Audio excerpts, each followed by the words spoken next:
ሰላም ጤና ይስጥልን የተወደዳችሁ አድማጭ ተመልካቾቻችን እንደምን አላችሁ? ፋና ፖድካስት ወቅታዊ ዝግጅታችን የዛሬው ተጀምሯል። በዛሬው ጉዳያችን የምናነሳው የማሌዥያንና የኢትዮጵያን ግንኙነት ይሆናል። እንግዲህ ሰሞኑን የማሌዥያው ጠቅላይ ሚኒስትር አንዋር ኢብራሂም እዚህ አዲስ አበባ ተገኝተው ከጠቅላይ ሚኒስትር ዶክተር አብይ አህመድ ጋር ቆይታ አድርገዋል። የተለያዩ ስምምነቶችም ሁለቱ ሀገራት ፈርመዋል። በከተማ ከንቲባ ደረጃ እንዲሁም ደግሞ በሀገር መሪዎች ደረጃ ስምምነቶች ተፈርመዋል። እነዚህ ስምምነቶች ምን አንድምታ አላቸው፣ እንዲሁም ደግሞ የሁለቱ ሀገራት ግንኙነት ምን ትሩፋት ሊኖረው ይችላል የሚለውን በሰፊውን የምናነሳው ይሆናል። እዚህ ስቱዲዮ ሰራዊት ሸሎና ቴዎድሮስ ሳህለ እንዲሁም እኔ ሄኖክ በቀለ አብረን ቆይታ የምናደርግ ነው የሚሆነው። እናንተም አብራችሁን ቆዩ። እንኳን ደህና መጣችሁ። እንኳን ደህና ቆየን። እንዴት አገኛችሁት? አቀባበሉን ደማቅ ነበር። እንግዲህ የማሌዥያ ጠቅላይ ሚኒስትር በሆንኩ የሚያስብል አቀባበል ነበር። እንዲሁ ባለፈው ዓመት የጠቅላይ ሚኒስትር አብይ አህመድ ወደ ማሌዥያ ሲሄዱ እንደዚህ አይነት በጣም ደማቅ አቀባበል ነበር ተደረገላቸው። የሁለቱ ሀገራት መሪዎች ባለፈው ዓመት ጥቅምት ወር ላይ ነው ክቡር ጠቅላይ ሚኒስትር ዶክተር አብይ አህመድ ማሌዥያ ሄደው ጉብኝት አድርገዋል እና በዛም በነበረው አቀባበሉ ፕሮቶኮሉ ከፍ ያለ ነበረ፣ ደመቅ ያለ ነበረ። ቆይታቸውም ብዙ ነገሮች ብዙ ሁነቶች ተካሂደዋል። በተመሳሳይ መልኩ እንግዲህ ጠቅላይ ሚኒስትር የማሌዥያ ጠቅላይ ሚኒስትር እዚህ መጥተው የተደረገላቸውን አቀባበል ፕሮቶኮሉ ስታዩት ከፍተኛ ደረጃ ያለው ነው። ምን ማለት ነው? አንዳንድ ጊዜ የመሪዎች ለስራ ጉብኝት ሲሄዱ የሚካሄዱ የፕሮቶኮል አቀባበል አይነቶች አሉ እና አንዳንድ ጊዜ በጣም የደመቀ ብዙ አይነት ሁነቶች አሉበት። አቀባበሉ በጣም የደመቀ ሲሆን የሁለቱን ሀገራት ያላቸውን ዲፕሎማሲያዊ ግንኙነት ያላቸው ጠንካራ ግንኙነት ማሳያ ነው። ራት ግብዣ አለው፣ ብዙ አይነት ሴሬሞኒዎች አሉት እና ይሄ የሁለት ሀገራት ማንኛውም ሀገር ሊሆን ይችላል ያላቸውን ግንኙነት የሚጠቁም ነገር አለው። ሰሞኑን እንደውም አንድ መነጋገሪያ የሆነ የአቀባበል ነበር አይደለ? በሚዲያዎች ላይ የአሜሪካው ፕሬዝዳንት ዶናልድ ትራምፕ የሳውዲ አረቢያውን በጣም ጥሩ ምሳሌ ነው። እንደውም አሪፍ ምሳሌ ነው እሱ። እንደውም ፕሮቶኮሉን አንዳንድ ጊዜ ደግሞ መሪዎቹን አይተው ከሆነ ካላቸው በጣም መቀራረብ የተነሳ ፕሮቶኮሉን ሁላ የረሱትና በጣም ወዳጅነቱ ጥብቅ ያለ ወደ ጓደኛሞች እስኪመስሉ ድረስ ታያለና የምታያቸው ብዙ አይነት ሁነቶች በሙሉ የሚዘጋጁት ያንን ግንኙነቱ ጠንካራ መሆኑን በሚያሳይ መልኩ ነው እና ጠቋሚዎች ናቸው ጥንካሬ። በነገራችን ላይ ጠቅላይ ሚኒስትር አንዋር ኢብራሂምም በንግግራቸው ወቅት ከጠቅላይ ሚኒስትር አብይ ጋር በነበራቸው የጋዜጣዊ መግለጫ ወቅት ያሉት ነገር ምንድነው? የሁለቱ ሀገራት ግንኙነት ዲፕሎማሲያዊ ብቻ አይደለም፣ ከዚህ በኋላ ከዲፕሎማሲ አልፏል፣ ወዳጃዊ ግንኙነት ነው ያለን የሚል ነገር ወዳጃዊ ግንኙነትም ከዛም ደግሞ ኢኮኖሚያዊ ግን ወደ ኢኮኖሚያዊ ግንኙነት የሚጠናከር መሆኑን ነው። ሌላውም ያው እኛ የሁለቱ ሀገራት ግንኙነታቸው በጣም ብዙ አመታትን ያስቆጠረ ነው። እውነት ነው። ብዙ አመታትን ያስቆጠረ ግንኙነት ስለሆነ ከዚህም አንጻር ደግሞ ኢትዮጵያ አሁን ካሏት በዲፕሎማሲ ደረጃ ሁሉንም አገራት በኩል ደረጃ የሚታይ አገር ናት። ደግሞ እነዚህ አገራት ደግሞ ከኛ ጋር በኢኮኖሚም እንደዚህ አይነት አንድ ጥንካሬን ለመፍጠር ደግሞ ሲመጡ ደግሞ የበለጠ አጠናክረን ያው በሐሳብ ለሐሳብ በአጠቃላይ አገራዊ ግንኙነቶች ይለያያሉ። አንዴ ለራሳቸው ጥቅም ብቻ አድርጎ ግንኙነትን የሚያጠናክሩ አገራት አሉ። የጋራ ጥቅም ደግሞ ማጠናከር አለብን ብሎ የሚገናኙ አገራት አሉ። አሁን የነኚህ አገራትን ግንኙነት ስንመለከት ሁለታችንም ተጠቃሚ የሚያደርግ እቺ አገር ብዙ ሂደት ሄዳ አሁን በከፍተኛ ኢኮኖሚ ላይ ያለች ሀገር ናትና እኛ ደግሞ ወደዛ ለመሄድ በጣም ፈጥነን መግባት አለብን ነው አይደል? ጠቅላይ ሚኒስትሩ ሁሉ ጊዜ የሚሉት ያው እነዚህን ተሞክሮች ነውና ይዘን የምንሄደው አብሮ ማደግ ከሚፈልጉ ሀገሮች ጥሩ የነሱን ተሞክሮ በንጹህ ልቦና ሊሰጡ የሚችሉ አገሮች ደግሞ ሲገጥሙ ያው የምታደርገው እንደዚህ ይመስለኛል። ያው ሁለቱ አገሮች በአጠቃላይ የሚኖራቸው ግንኙነት የጋራ ተጠቃሚነት ላይ መሰረት ያደረገ ነው። ለጽድቅ የሚባል ግንኙነት የለም። አንዱን ለመጥቀም ብቻ ብለው ሀገሮች ግንኙነት አይመሰረቱም። በነገራችን ላይ ዲፕሎማሲያዊ ግንኙነት ሲፈጠር በጣም ብዙ ወጪ አለው። ኤምባሲ ስትከፍት ለምሳሌ አንድ ሀገር ከቆንስላ ጽህፈት ቤት ወደ ኤምባሲ ከፍ ሲያደርግ አንድ ሀገር ላይ ያ ምልክት ያሳያል። በነገራችን ላይ ምልክት ነው። አንድ ሀገር በኤምባሲ ደረጃ ከፈተ ማለት ግንኙነታቸው ጠንካራ ነው። ብዙ የጋራ የሆኑ ጉዳዮች ጠቀሜታዎች አላቸው። ምክንያቱም ኤምባሲ ራን ማድረግ አንድ ሀገር ላይ በጣም ኤክስፔንሲቭ ነው። ብዙ ስታፎች ይኖራሉ፣ ብዙ ነገሮች አሉ እና ጥቅሙን ተመዝኖ የሚጠቀሙበት ሁለቱም በጋራ የሚጠቀሙበት አይነት ነገር ሲኖር ነው እና በተለየ መልኩ ማለት ነው አገራቶች ዊን ዊን ነው። የጋራ ተጠቃሚነት ከሌለ ያው ዲፕሎማሲያዊ ግንኙነት ወይም ደግሞ ሀገሮች ያን ያክል ግንኙነታቸው ጠንካራ ላይሆን ይችላል። ስለዚህ አሁንም አንዱ ጉዳይ ሁለቱ ሀገራት ከ1965 በፈረንጆቹ ጀምሮ ኢትዮጵያና ማሌዥያ ዲፕሎማሲያዊ ግንኙነት አላቸው። እንግዲህ ረጅም ጊዜ የዲፕሎማሲያዊ ግንኙነት ያላቸው ሀገሮች ናቸው እና በተወሰነ ጊዜ በኋላ ግንኙነታቸው ተቋርጦ ነበረ ለ40 ዓመት ያክል።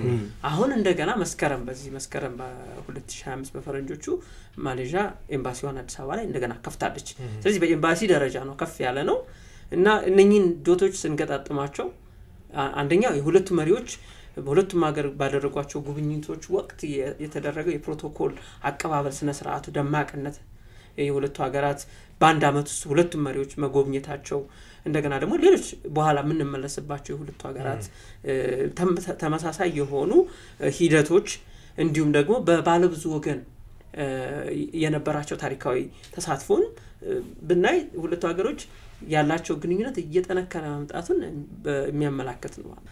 በተለያየ መልኩ የነዚህ የሁለቱ ሀገራት ግንኙነት በስምምነት መደምደሚያ አግኝቷል። የተለያዩ ዘርፎች ላይ ስምምነት አድርገዋል ወይም የመግባቢያ ስምምነቶች ተፈራርመዋል። እነዚህ በጣም ወሳኝ የተባሉ ጉዳዮች ደግሞ የኛ ወሳኝ ጉዳዮች ናቸው። በተለይ ደግሞ ማሌዥያ በጣም በትኩረት ሰርታበት ለውጥ ያመጣችባቸው ልምድ ያካበተችባቸው ጉዳዮች ላይ እኛም ልምድ ለመቅሰም ለማሌዥያ ደግሞ ሰፋፊ እድሎች ኢትዮጵያ ውስጥ ስላሉ እሱን ደግሞ ማሌዥያ ከኢትዮጵያ ለመቋደስ ሁለቱ ሀገራት ስምምነት ተፈራርመዋል እና እስቲ ስምምነቱ እንደው እንደ አጠቃላይ ዝርዝር ጉዳዮቹን ከማየታችን በፊት ስምምነቱ እንደ አጠቃላይ ምን ትሩፋት ሊኖረው ይችላል በሁለቱ ሀገራት መካከል የሚለውን በጥቂቱ እኔና ወደ ዝርዝር ጉዳዮች እንሄዳለን። ሁለቱ ሀገራት ከተፈራረሙባቸው በበርካታ ጉዳዮች ተፈራርመዋል። ለምሳሌ እንግዲህ አንደኛው በጣም በአዲስ አበባና የኳላላምፖር ወይም ደግሞ የማሌዥያ ዋና ከተማ የህትማማች ከተሞች ስምምነት ተፈራርመዋል። እንግዲህ ማሌዥያ በጣም በኢንዱስትሪያላይዝድ የሆነች በደንብ ያደገች ሀገር ሆናለች። እንግዲህ ኢኮኖሚዋን ስናይ በኋላ ጠቅሶ እንችላለን። በ1970ዎቹ ግብርና መር ኢኮኖሚ የነበራት መካከለኛ ገቢ ላይ ያለች ሀገር ነበረች። እንግዲህ ከዛሬ ስንት 50 ዓመት ማለት ነው 50 ዓመት አካባቢ። አሁን ግን በተወሰነ ጊዜ ውስጥ በሰሩ ከፍተኛ ኢኮኖሚያዊ እንቅስቃሴ አገሪቷ ከግብርና ምር ወደ ብዝሃ ሴክተር እንዲሁም ደግሞ ከፍተኛ ገቢ ካላቸው ሀገራት ተመድባለች። እንግዲህ ግብርና መር ነበረ፣ አሁን ወደ ብዝሃ ሴክተር ወደ ደግሞ የተለያዩ ሴክተሮች በእኩልነት አስተዋጽኦ የሚያደርጉበት ኢኮኖሚ ከግብርና ተላቃለች ማለት ነው። በዚህም ከፍተኛ ገቢ ካላቸው ሀገራት ተመድባለች። የማሌዥያን አሁን ፐር ካፒታ ጂዲፒ ብናየው $11,000 በላይ ነው። ማሌዥያ እንግዲህ ወደ 35 ሚሊዮን አካባቢ ህዝብ አላት። እንግዲህ የነፍስ ወከፍ ገቢያቸው ሲታይ ወደ $11,000 ነው። ለዓለም ጂዲፒ አስተዋጽኦ የሚያደርግ 0.38% አካባቢ ነው ለዓለም ጂዲፒ። ይህንን የሚያክል 35 ሚሊዮን ህዝብ እንግዲህ ሳውዲ አረቢያ ወደ እንግዲህ በጣም ሀብታም የምትባል ሀገር ነች። ለዓለም 1% ነው ጂዲፒ አስተዋጽኦ የምታደርገው። ካናዳ ምናቃት ነች 2% ነው ጂዲፒ የምታደርገው ለዓለም ኢኮኖሚ። እቺ ትንሿ ሀገር ደግሞ ማሌዥያ 0.38 አካባቢ ነው። ቀላል የሚባል አይደለም። ካላት የቅርብ ጊዜ ኢኮኖሚክ ዴቨሎፕመንት እና ካላት የህዝብ ቁጥር የቦታ አንፃር ትልቅ አስተዋጽኦ ነው። እንግዲህ ይህንን ኢኮኖሚው እንዴት እንደተሸጋገረችው ከዛ ወደዚህ ትምህርት ይሆነናል። ስለዚህ ይህንንም ሀብት ኤክስፕሎር ማድረግ የማግኘት ወደኛም ያ ሀብት ወደኛም እንዲመጣ የማድረግም እድል ይኖረናል። ተሞክሮም በቀላሉ ይህንን ልምድ እንዴት እንዳለፉበት የምንማርበት ነው። ክቡር ጠቅላይ ሚኒስትሩም የማሌዥያ ጉብኝታቸው ወቅት ብዙ የኢንዱስትሪ ማዕከላትን ጎብኝተዋል። ፕሮቶ መኪና መገጣጠሚያ ለምሳሌ እንደ አብነት መጥቀስ እንችላለን እና ሌሎችም ቦታዎች ጎብኝተዋል። እነሱ የሄዱበት መንገድ እንደውም አንዱ ማሌዥያ በጣም ለኢትዮጵያ ጥሩ ምሳሌ ሊሆን የሚችል ወይ ትምህርት የሚሆናት ከተነሱት ውስጥ በልዩ ኢኮኖሚ ዞንና በኢንዱስትሪ ፓርኮች ልማት በጣም የዳበረ ልምድ አላት። እኛ ሀገር ምን እያደረግን ነው? ኢንዱስትሪ ዞኖች አሉ። ለምሳሌ ድሬዳዋ አለ ልዩ ኢኮኖሚ ዞን የሚባል ልዩ ኢኮኖሚ ዞን ነው። በጣም የተለየ ለአፍሪካ ነፃ የንግድ ቀጣና እያመቻቸን ያለንበት መውጫው አንዱ ዋናው እሱ ነው። እንደው ሌላ ኢንዱስትሪ ፓርኮች አሉ አይደለ? ይሄንን ከማሌዥያ ልምድ ወስደን ስንጨምርበት እንዴት እንደሚያድግ እንዴት ልናሳድገው እንደምንችል እንግዲህ ያለን ስምምነት አንዱ አመላካች ነው። ከተሜነትን በተመለከተ እንግዲህ ክቡር ጠቅላይ ሚኒስትሩ ከተሞችን ጎብኝቷል። የከተማ ዘመናዊ ከተሞች የተሰሩበትን እንግዲህ ሄደው ብዙ ቦታ እንደው ማየታችሁ ካስታወሳችሁ የልኡካን ቡድናቸው አብሯቸው ስለሄደ ጉብኝት አድርገዋል። ከዛ ከከተማ ኢንፍራስትራክቸር እና የከተማውን የተለያዩ ገጽታዎች ከጎበኙ በኋላ እንግዲህ እኛም ምክክሮች ተደርገዋል። ብዙ ስራ ተሰርተዋል። እንግዲህ የኮሪደር ልማቱ ደግሞ ወደ ተግባር ገብተንበታል። ብዙ ትምህርት የወሰድንበት ነው ማለት ነው። እንግዲህ ይሄ ሁለቱ እንዲሁ በቀላሉ የምናያቸው እኔ ከኢኮኖሚ አንፃር ያየኋቸው አንዱ የተፈራረምንባቸው ውሎች በዚህ ደረጃ እየሰራናቸው ያሉትን ስራዎች አጠናክሮ የበለጠ ምርታማ ለማድረግና ትምህርት ለመቅሰም ያግዘናል ብዬ አስባለሁ። ትልቅ ተሞክሮ ነው። አሁን ለኛ ትልቅ ተሞክሮ የሚሆነው አሁን ይሄድንበት ያለው የብዝሃ ኢኮኖሚ የምንከተለው ሲስተም ለኛ በጣም የሚረዳን ምንድነው? አሁን ቅድም ስትገልጽ እንደነበርከው ከግብርና ነው በጣም ወደ ኢንዱስትሪ በፍጥነት ልትሸጋገር የቻለችው። ከዛ በኋላ ግን ኢኮኖሚያን ወዴት ነው እንትን የመራችው? ወደ ብዝሃ ኢኮኖሚ ነው። ወደ ብዝሃ ኢኮኖሚ እንግዲህ እነዚህ 3 ሂደቶችን ስትሄድ የሄደችው ተሞክሮ እንግዲህ በተግዳሮትም በስኬትም ነው አይደል የምታየው። ተግዳሮትን ትዘላል። ለምን? ከምታገኘው ተሞክሮ ማለት ነው። ስለዚህ መልካም የሆኑ ተሞክሮችን ለመቅሰም ይረዳል ማለት ነው። አሁን የኛም ተቸንክረን የቆየ ነው በግብርና መር ኢኮኖሚ ላይ ነው እስካሁንም። አሁን በባለፈው ሆኖ ኢንዱስትሪ የቀደመው በባለፈው ሪፖርት ላይ በጂዲፒያችን በጂዲፒ ከፍተኛውን እንትን የያዘው አሁን ይሄ አንዱ ማሳያ ነው። ግን በጣም ተቸንክረን የቆየ ነው በግብርና ምድር ኢኮኖሚ። ያንንም ራሱ ጥሩ ደረጃ ላይ ሊያደርሰን የሚችል ኢኮኖሚያችን ሊያደርሰን በሚችል መልኩ አልነበረም። በተበጣጠሰ መሬት ላይ የምግብ ዋስትና ማረጋገጥ ባልቻልንበት ሂደት ላይ የነበረውና እነዚህ ማነው እቺ ሀገር አሁን ይሄንን 3ቱን ስቴፕ ተሻግራ እንደዚህ ከፍተኛ ኢኮኖሚ ላይ የሄደችበትን ተሞክሮ ብቻ ብንወስድ ያ እንደ በኢኮኖሚ ደረጃ በእድገት በጣም ለመስፈንጠር ይጠቅማል ማለት ነው። የተግዳሮቶችን እየተውን ያው ተሞክሮ የምንወስደው ጥሩ ለእድገት ምቹ የሆኑ ሁኔታዎችንና ለዛ ደግሞ የእድገትን የሚከለክሉ የሚገድቡ ነገሮችን ማለያየት አይደል ለእድገት የሚጠቅመው። በዚህ አንፃርም በጣም ከዚህ ተሞክሮ እናገኛለን ብዬ አስባለሁ። ከሷ በቀላሉ የምናገኛቸው አሁን የጀመራቸውን የልማት ስራዎችን በጣም የሚያስቀጥል ማለት ነው። በተለይ አሁን እኛ ጀምረናል፣ እነሱ ከመጀመር ከእውቀት አልፎ በክህሎት ነው የሚመሩት እና አሁን በክህሎት ነው በጣም በክህሎት የዳበረ ሶሳይቲ ሲኖር በጣም በትንሽ ሰው ብዙ ስራዎችን መስራት ይችላል። በእኛ አንጻር እኛ ብዙ ሰዎች አለን። ከነዚህ ሰዎች በተለይ በክህሎት ደረጃ የተሸጋገሩበትን ዘዴ ያንን እውቀት ወደ እኛ የምናመጣ ከሆነ በጣም ተጠቃሚ የሚያደርገን ነው ብዬ አስባለሁ። ከኢኮኖሚ አንጻር ከሽግግሩ አንጻር ስናይ ልክ ነው። ያው የተፈራረምናቸው ስምምነቶች ዘርፈ ብዙ ናቸው። ቱሪዝም አለበት፣ ጤና አለበት፣ የአቪዬሽን አለበት፣ የኢንዱስትሪ አለ፣ የከተሞች ግንኙነት አለ። ቅድም እንዳልነው የከተሞቹን ግንኙነት በሁለቱ ከተሞች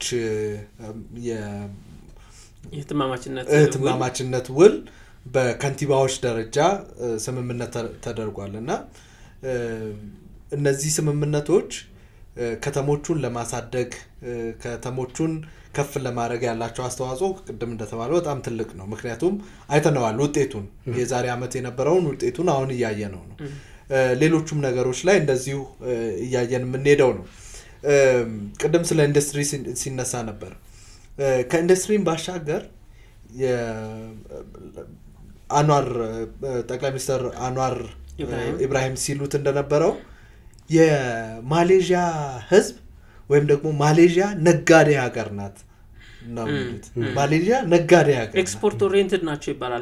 በጣም በርካታ ኤክስፖርት የሚያደርጉት በተለይ ደግሞ እነዚህ የኤሌክትሮኒክስ ውጤቶችን ለኤሌክትሮኒክስ ምርት ግብአት የሚሆኑ የኤሌክትሮኒክስ ኮምፖኔንቶች ምንድነው እቃዎችን ወደ ውጭ ለአውሮፓ ለአሜሪካ በከፍተኛ ሁኔታ ያቀርባሉ። በጣም በከፍተኛ ሁኔታ ንግዳቸው እሱ ላይ የተመሰረተ ነው። ሌሎችም የሚነግዷቸው ነገሮች አሉ። በጣም ከፍተኛ የሆነ ንግድ የሚንቀሳቀስበት አካባቢ ነው ማሌዥያ። አሁን እሳቸው ያሉት ምንድን ነው? ከዚህ በፊት አውሮፓና አሜሪካ እንዲሁም ኢንዲያ ገበያ አለን። አሁን ግን የአፍሪካን እንዲሁም ደግሞ ደቡብ አሜሪካን የንግድ ትስስር ማድረግ እንፈልጋለን። በተለይ ደግሞ ያው እንደሚታወቀው ምንድነው የግሎባል ሳውዝ የሚባለው ወይም ደግሞ የሉላዊ ደቡባዊ የዓለማችን ክፍል የሚባለው የዓለማችን ደቡባዊው ክፍል ትብብር አለ። ሳውዝ ሳውዝ ኮኦፕሬሽን ማለት ነው። የደቡብ ትብብር በጣም በርካታ አላማዎች አሉት። ከነዚህ አላማዎች መካከል የኢንዱስትሪ፣ የኢኮኖሚ እንዲሁም ደግሞ የከተሞች መጎልበት በአጠቃላይ ዋናው ሀሳቡ አማራጭ ፋይናንስ መፈለግ። ሁለት ሀገራት ደቡብ ንፍቀ ክበብ ውስጥ ያሉ ሁለት ሀገራት ተስማምተው ሌላ አማራጭ የገንዘብ ምንጭ ፈልገው በጋራ የመልማትን አማራጭ የፈጠረ ነው። በዩኤን ምናልባት ቦነስ አይረስ የተካሄደውን ስብሰባ ማንሳት እንችላለን። ያኔ የነበረው ስምምነት አካል ነው የሳውዝ ሳውዝ ኮኦፕሬሽን የዚህ ትብብር አካል እና የማሌዥያና የኢትዮጵያ ግንኙነት በዋናነት ይህን ኮኦፕሬሽን ወደ ተግባር የማምጣት ሂደት ነው። ይህን ዘርፈ ብዙ አማራጭ ያለውን ትብብር ወደ እውነትነት የማምጣት ወደ ተግባር የማምጣት ነው። ሁለቱም ጠቅላይ ሚኒስተሮች ይህን ሲናገሩ ነበር እና ጠቅላይ ሚኒስተር ዶክተር አብይ አህመድም በዋናነት ይህን የደቡብ ትብብርን በዋናነት ለማጠናከር የሁለቱ ሀገራት ትብብር ወሳኝ ነው ማሳያም ነው ብለዋል።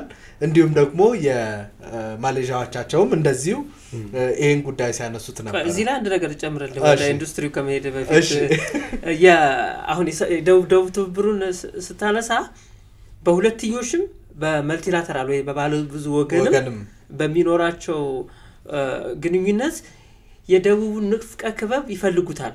በተለይ ያደጉ ሀገሮች ጥሩ የገበያ ቦታ ነው። ምክንያቱም ብዙ ፖፑሌሽኑ በጣም ከፍተኛ ነው። ቻይናም ደቡብ ንፍቀ ክበብ ውስጥ ነው ያሉት። በነገር ላይ ደቡብ የሚባለው ስትሪክትሊ የንፍቀ ክበቡን መስመሮች አይደለም፣ ከኢኳቶራል በታች ያለውን ብቻ ሳይሆን በማደግ ላይ ያሉ ሀገሮች ነው የሚያሳየው እና የማሌዥያን ስታየው አንዱ ትልቁ ኤክስፖርት ኦሪየንትድ ከሆነች ኤክስፖርት የሚያደርጉት ብዙ ኮንሱመር አለበት ነው። ብዙ ኮንሱመር ያለው የተጠቃሚ ያለበት የት ነው ብትል አፍሪካ ነው። አፍሪካ ከ1 ቢሊዮን በላይ ህዝብ አላት። ደቡብ አሜሪካ ስትሄድ ብዙ አገሮች በማደግ ላይ ኢመርጂንግ ኢኮኖሚ የሚባሉ ናቸው።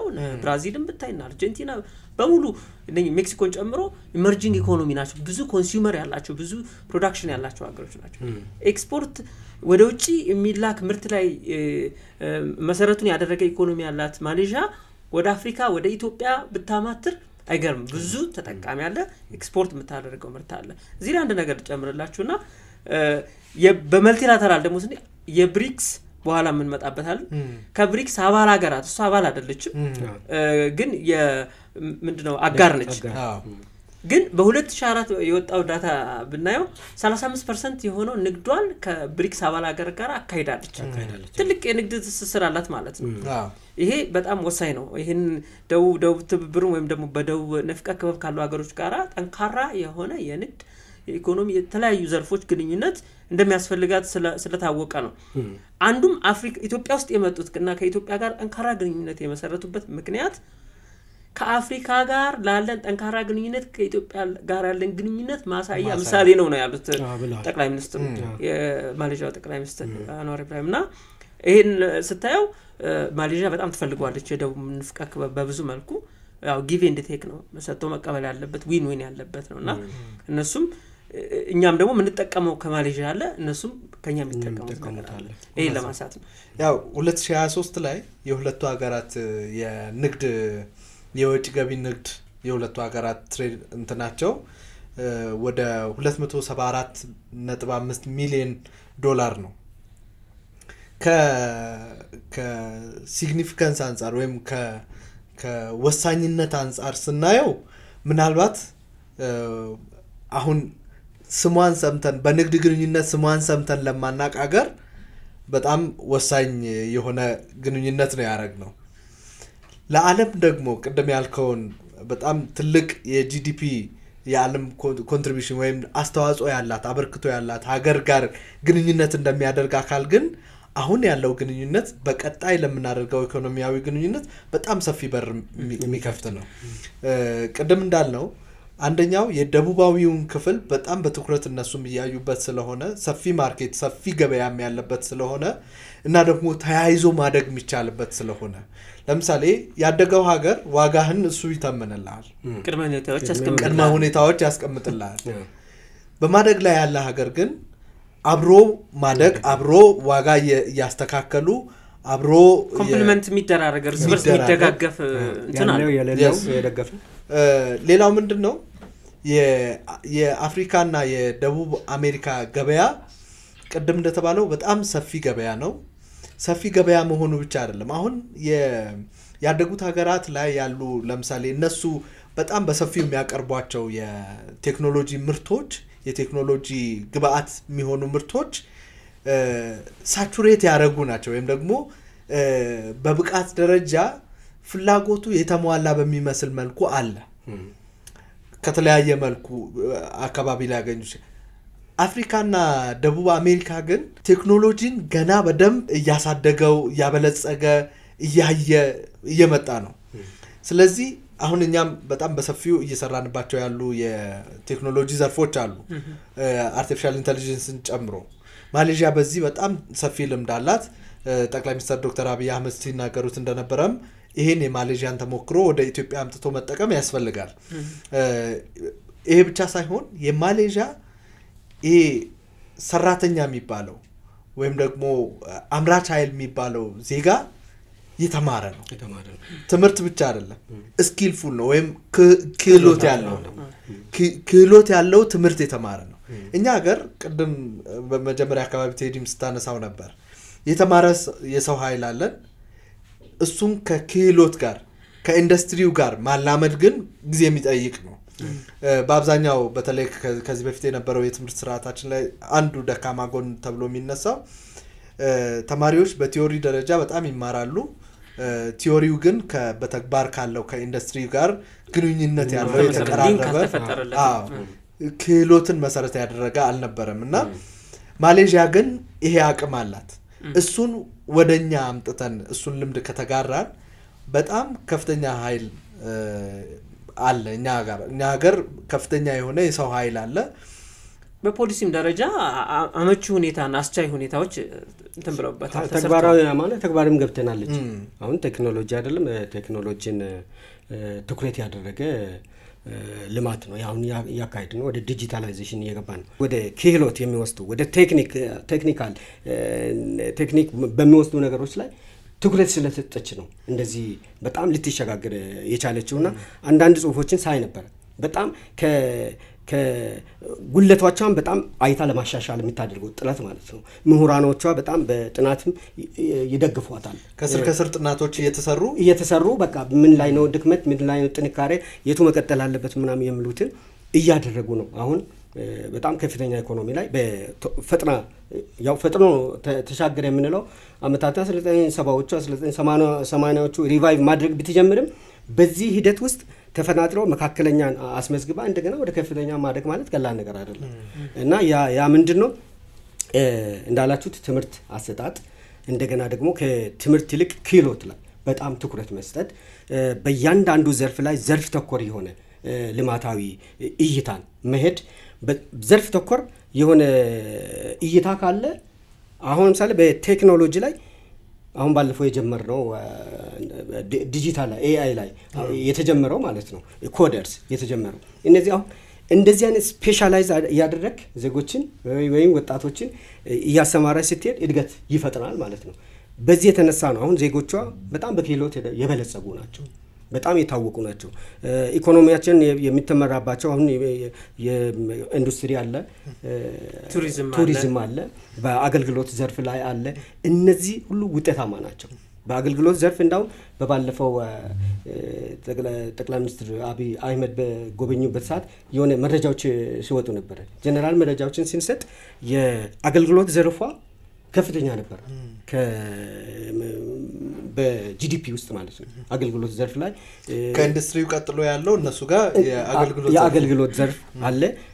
አገልግሎቱ በብዙ እንትን ይታያል፣ በአንድ ዘርፍ ብቻ አይደለም እና ይህ ስፔሻላይዝ ማድረግ እሱን ደግሞ ተግዳሮቱን ዘርፎችን እያዩ እየገመገሙ መሄድ በጥናት እና በምርምር መደገፍ እዛ ውጤታማ በመፍትሄ የሚታጀብ ከሆነ እድገት ይመጣል።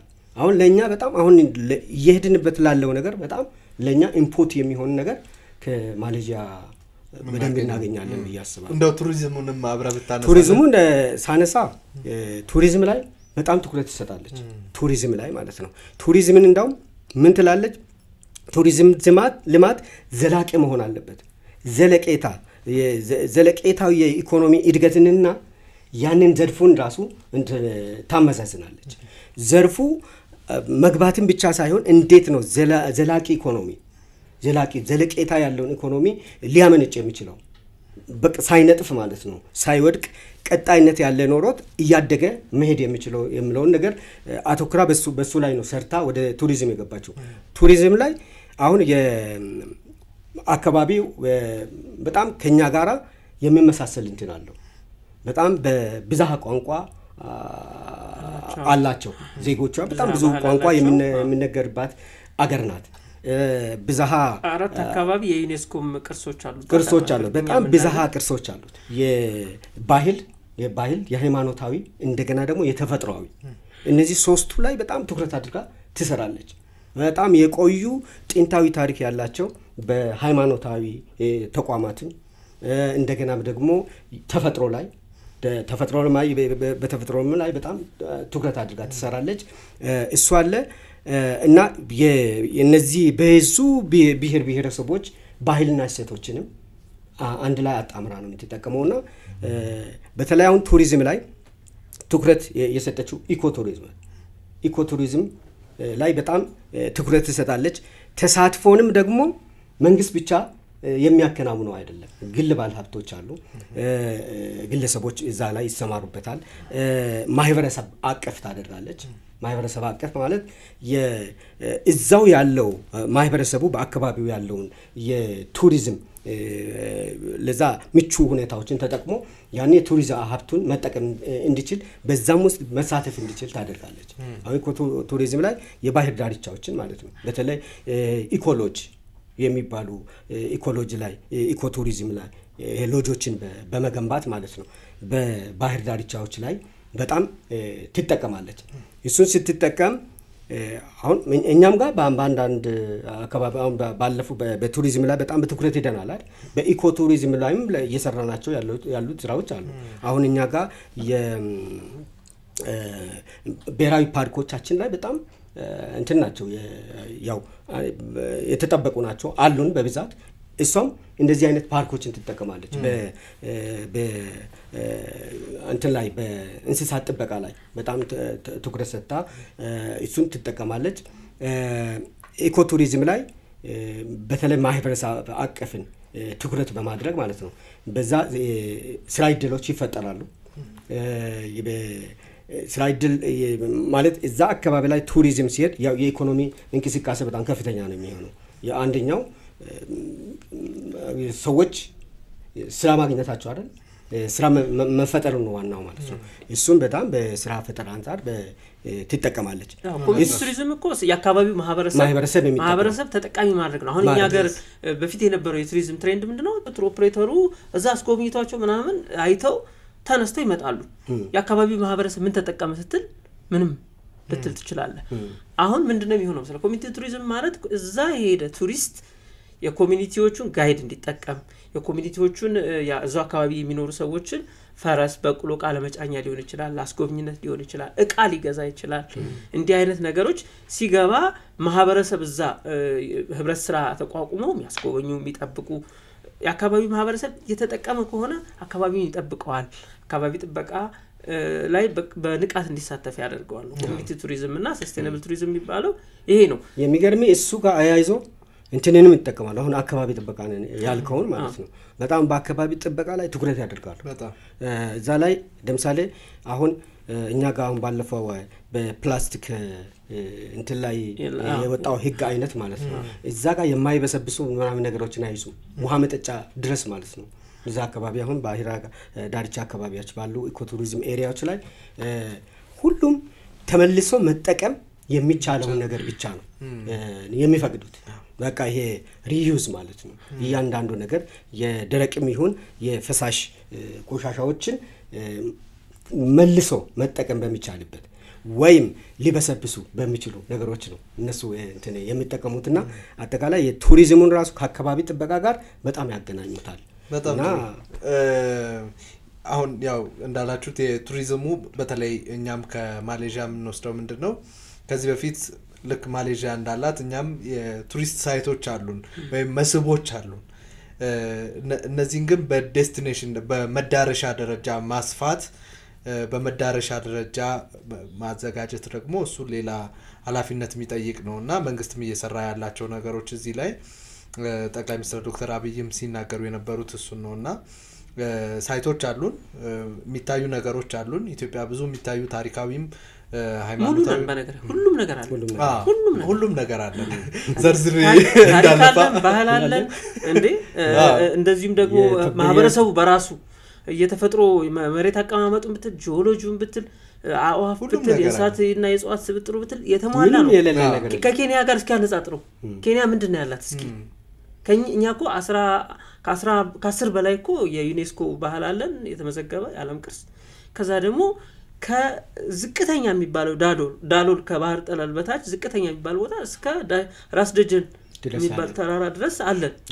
በዚህ መካከል የእጽዋት ስብጥር የእንስሳቱ ስብጥር ብዝሃነቱ ከምትገምተው በላይ ታሪክ ተው ከበቂ በላይ አለን፣ ቅርስ ከበቂ በላይ አለን እና የተሟላ ነው ሁሉ ነገር። እነዚህን አልምቶ መዳረሻ ማድረግ ግን ማኔጅ ማድረግ ኃላፊነት የሚጠይቅ ነገር ነውና እነዚህ የተሰሩ ነው ያሉት። ከማሌዥያም ይሄን ትምህርት እንወስዳለን። እንደው ትንሽ ኢትዮጵያ ደግሞ ለማሌዥያ ምን እድል አላት፣ ለማሌዥያ ምን ገበያ አላት ሚለውን እናንሳ። ያው ከማሌዥያ የምንወስዳቸው ብዙ ነገሮች ቅድም እንዳልነው የዲፕሎማሲ ግንኙነት ወይም ደግሞ የሁለት ሀገራት ግንኙነት አንዱ ብቻ ሰጥቶ የሚሄድበት አይደለም። ከኢትዮጵያም ደግሞ የሚፈልጉት ነገር ይኖራል ማሌዥያውያንና ኢትዮጵያ ምን ልታቀርብ ትችላለች። በዚህ ውስጥም ተጠቃሚነቱ እንዳለ ሆኖ በነገራችን ላይ በምናቀርበው ነገርም ተጠቃሚነት ለምሳሌ አንዱ የምናቀርብላቸው ነገር ኢንቨስትመንት ነው አይደል? በዋናነት ኢንቨስትመንት የማሌዥያ ኢንቨስተሮች መጥተው ኢትዮጵያ ውስጥ ኢንቨስት እንዲያደርጉ እድል ማመቻቸት ነው። ጠቅላይ ሚኒስትሩም በግልጽ አቅርበዋል ይሄን ጥያቄ አቅርበዋል። አንዱ የስምምነቱ የፊርማ ስምምነቱ ላይ አንዱ የተቀመጠውም ነገር ይሄ ነው። የውጭ ቀጥተኛ ኢንቨስትመንት ስንስብ እሳቸው ያቀረቡት አንዱ አማራጭ ምንድነው? የኢንዱስትሪ ዞኖች አሉ። እነዚህ ኢንዱስትሪ ዞኖች ላይ መታችሁ መስራት ትችላላችሁ፣ ሰፊ እድል አለ ነው። እነዚህ የኢንዱስትሪ ዞኖች በቂ የኃይል አቅርቦት ያላቸው፣ በቂ የሰው ኃይል ያላቸው፣ በቂ ብቻ ሳይሆን በዋጋም ደረጃ ተመጣጣኝ የሆነ የሰው ኃይል ያለበት የኢትዮጵያ ገበያ፣ በቂ የሆነ ገበያ ያለበት ለመሸጥ እንትን ጨምሮ የአፍሪካ ነጻ የንግድ ቀጣናን ጨምሮ ማለት እሱን ጨምሮ ትልቅ እድል ነው። የአፍሪካ ነጻ ንግድ ቀጣና እዚህ ያመርታሉ፣ ወደ ሌሎች የአፍሪካ ሀገራት በነጻ ያለ ምንም ቀረጥ ሌሎቹን የአፍሪካ ሀገራት ማዳረስ ይችላሉ። ቅድም እንዳልነው ኃይል በጣም ወሳኝ ነገር ነው። ያው ከዚህ በፊትም ስናነሳው የነበረው ነገር ነው። ኃይል ፓወር፣ ይሄ ለኢንዱስትሪ በጣም ወሳኝ ነገር ነው። ኢትዮጵያ ደግሞ የኛ ንጹህ ኃይል ነው፣ የኛ ንጹህ ኃይል ነው፣ ታዳሽ ኃይል ነው። እሱ ብቻ ሳይሆን በገንዘብም ደረጃ በዋጋ ደረጃ ከተመነው ዋጋው ዝቅተኛ ነው ከሌሎቹ ሀገራት አንጻር ስናየው። ስለዚህ ኢትዮጵያ ውስጥ መጥተው በዝቅተኛ የኃይል አማራጭ በዝቅተኛ በተመጣጣኝ የዋጋ የሰው ኃይል ዋጋ አማራጭ እንዲሁም ደግሞ ኢንዱስትሪ ዞኖቻችንን በመጠቀም ብዙ እዚህ ሳይሉ አንድ ቦታ ሁሉንም የሚያገኙባቸው የኢንዱስትሪ ዞኖች አሉ። እነዛ ኢንዱስትሪ ዞኖች ላይ የሚፈልጉትን ግብአት እያገኙ መስራት የሚችሉበት አማራጭ አለ። እዚህ ውስጥ እኛ ብዙ ነገር እንጠቀማለን። የሰው ኃይላችን ቅድም እንዳልነው ምናልባት የስራ እድል የሚያገኙ ዜጎቻችን የስራ እድል የሚያገኙበት ይሆናል፣ ስኪል የሚያገኙበት ይሆናል፣ ወይም ደግሞ ክህሎት የሚያገኙበት ይሆናል። ከዛ ደግሞ ሌሎችም ተያይዞ የሚመጡ ከኤክስፖርት የምናገኘው ትርፍ ይኖራል። እነዚህን ጥቅሞች እናገኛለን። ግን እኛ ለነሱ ይሄን አማራጭ የተሻለ የገበያ አማራጭ የተሻለ አፍሪካን የመድረስ በተለይም ደግሞ አፍሪካ ውስጥ ያላትም የፖለቲካም የኢኮኖሚ ተጽዕኖ ሚና አላት የኢትዮጵያ ይታወቃልና ይህም በመጠቀም አፍሪካ ውስጥ ትልቅ ገበያን ትልቅ አቅምን ማግኘት ትችላለች። ኢንቨስትመንቱን ብናነሳ ብቻውን ብናነሳ አፍሪካ መግቢያው በር ኢትዮጵያ ነች ለማሌዥያ። ማሌዥያ ወደ አፍሪካ ለመግባት በአፍሪካ ገበያ ውስጥ ለመግባት በአፍሪካ ዲፕሎማሲያዊ በባይላተራልም በመልቲላተራልም መግባት የምትችለው በኢትዮጵያ በኩል ነው። ይህንንም ነው ያሉት በተዘዋዋሪ መንገድ እና እንዳልከው የማሌዥያ ኢትዮጵያ ስትመጣ ኢትዮጵያ ምን ታደርግለታለች ብትለኝ አንደኛው ይሄንን ወደ አፍሪካ መግቢያው በሩ እንትኑን ታመቻቻለች፣ ምንድነው መደላድል ትፈጥራለች አንዱ ነው። ሌላው ግን ማሌዥያ ቅድም ጠቀስ አድርጌ ያለፍኩት የብሪክስ አጋር ሀገር ነች፣ አባል መሆን ትፈልጋለች። ኢትዮጵያ ደግሞ ሙሉ አባል ነች። ስለዚህ ምን ታደርጋለች? የድጋፍ ስራ ትሰጣለች ማለት ነው። አባል እንድትሆን ድጋፍ ታደርጋለች። ይሄ ማለት በባለብዙ ወገን መድረክ ዲፕሎማሲያዊ ድጋፍ ታደርግላታለች ማለት ነው። ማድረግም አድርጋለች እንደውም አመስግናል ባይዘው በሜምበርነቷ በአጋርነቷ ጊዜ ድጋፍ ትሰጣለች፣ እውቅና ተሰጥቷታል በዚህም እና ይሄ በመልቲላተራል ወይም ደግሞ በባለብዙ ወገን ዲፕሎማሲያዊ ድጋፍ መስጠት የትም አይገኝም። ከባድ የማግባባት ስራ ተሰርቶ ነው በቀላሉ ድጋፍ ያንድን ሀገር ድጋፍ የምታገኘው። አሁን አባል ልትሆን ጥያቄ አቅርባለች።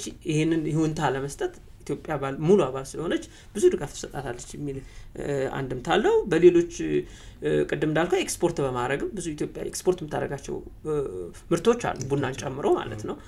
እንግዲህ ማሌዥያ ጥሩ መዳረሻ ትሆናለች ማለት ነው። በአየር ትራንስፖርትም እንግዲህ ተፈራርሟል።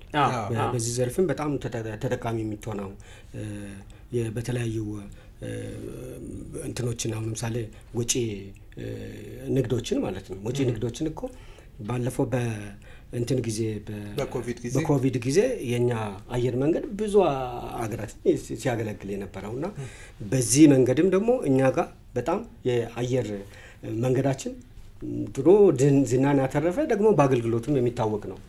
በዚህም በደንብ ልትጠቀም ትችላለች ኢኮኖሚያ በወጪ ንግዶቿ። እኛም ደግሞ የኢንቨስትመንት እየጋበዝናቸው ነው። የእሷ ባለ ሀብቶች ወደዚህ በተለያዩ የኢንቨስትመንት ዘርፎች ቢሰማሩ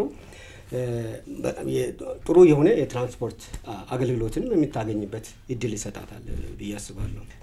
የሁለቱ ሀገር የኤርክራፍት ወይም የአየር ትራንስፖርት ግንኙነት ስናነሳ ግን ኢትዮጵያ ለምሳሌ ቢሾፍቱ ላይ ትልቅ የዓለም አውሮፕላን ማረፊያ ልትገነባ በዝግጅት ላይ ናት። እዛም ላይ ድጋፍ እንደሚያደርጉ የማሌዥያ መንግስት ገልጿል እና ይሄን በጋራ የሚሰራባቸው ነገሮች ላይ ኢትዮጵያ ደግሞ ሰፊ ልምድ አላት። በዚህ በተለይም ደግሞ በአፍሪካ ቀዳሚው ነው፣ ሁሌ የሚሸለም የአፍሪካ ብሌን የሆነ አይን የሆነ አየር መንገድ ነው ያለን እና እሱን ልምዳችንን በሰፊው ለሌላም ለማጋራት ለማሌዥያም ማጋራት የምንችልበት አቅም የሚፈጥር ነው ብለን እናስባለን። ዛሬው የተወያየንበት እዚህ ላይ ያበቃል። እናመሰግናለን በጣም አድማጭ ተመልካቾቻችን፣ እናንተንም ከልብ አድርገን እናመሰግናለን። ስለ ቆይታችን ስላደመጣችሁን፣ ስለተከታተላችሁን እናመሰግናለን። መልካም ጊዜ ይሁንላችሁ።